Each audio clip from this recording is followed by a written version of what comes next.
Welcome to the African American Firefighters Museum,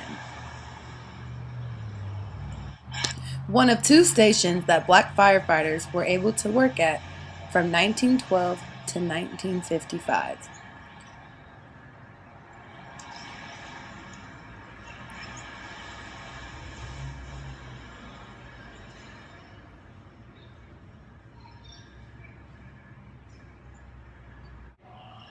Inside you'll find one of the original fire trucks, which is actually a carriage. On the side is where the firefighters would stand. In the front is where horses would be hooked to carry out the carriage whenever there was a fire. On the top is where the captains would sit.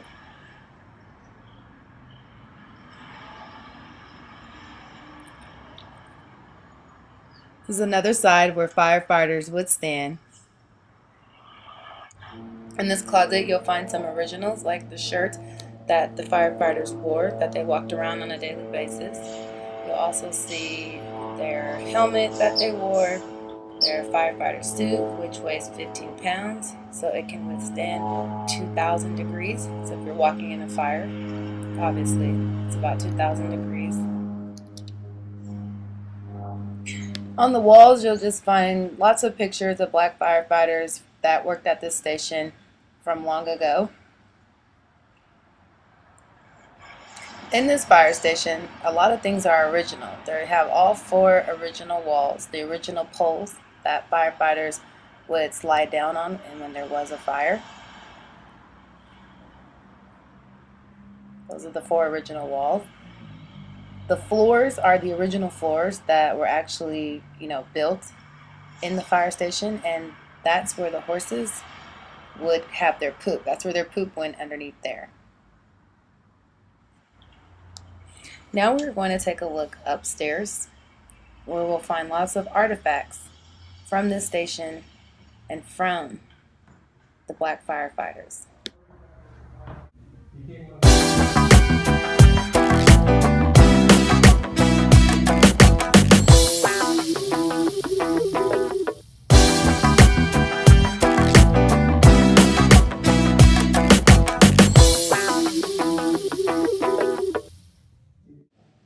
This is one of the original fire helmets that firefighters wore that's made out of aluminum. But once a firefighter went into a fire and got electrocuted because of that helmet, they started making them out of plastic.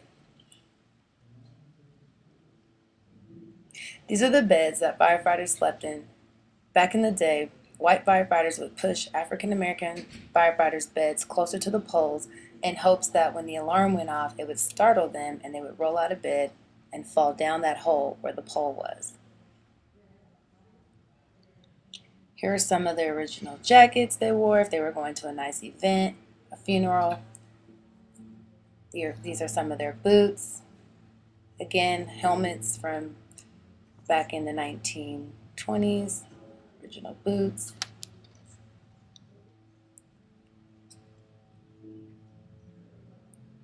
Here's another example of an outfit they wore.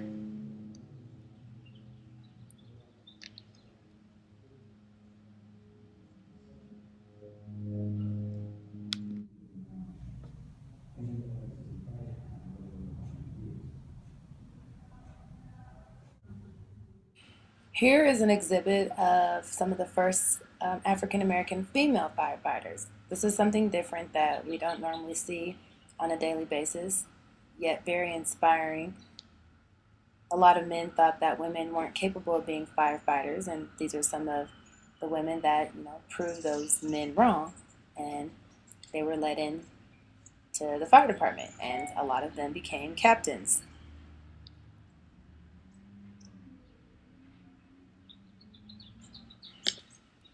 On this wall, this is just the whole wall of different African American captains. So these are fire captains over the past years, and it's just showing you that there are a lot of black firefighters, and a lot of them were really successful at their job. These are some of the current captains now. Not all of them are African American, but it's nice to see, despite everything that they've gone through, that they were able to make it to top ranks in their field.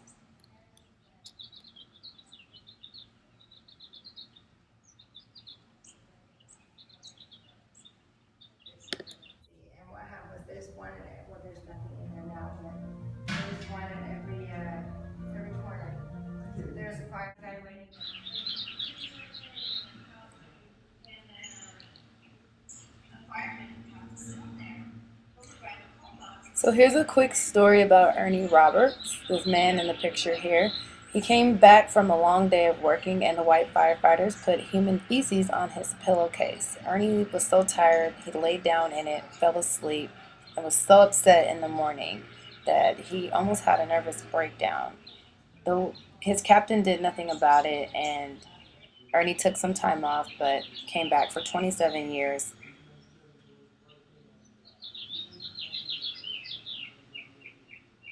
This is a piece of the actual World Trade Center, and this is kind of a little display like honoring, those firefighters that lost their lives during that time in the World Trade Center went down.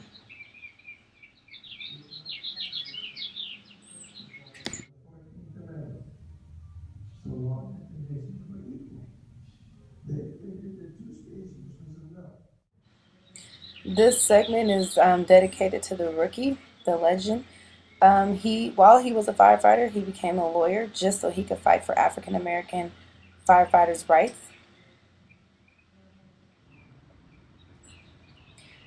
Outside, this is a kitchen where the African American firefighters had to eat. They had to walk outside so they wouldn't be around, the horses' feces. I'll be there.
This box was used to call the fire department. There was one of these on each street.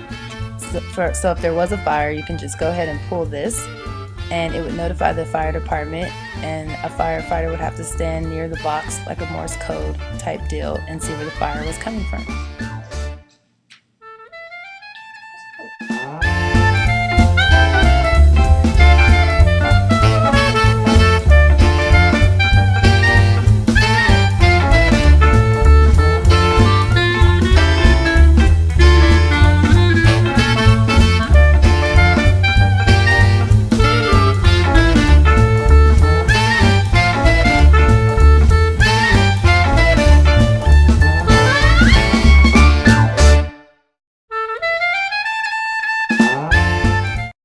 This is Ernest Hartsfield, who they also call the Rookie. A lot of segments are dedicated to him because he got his law degree while he was a firefighter, so he could fight for the rights of black firemen, so to equalize things within their job.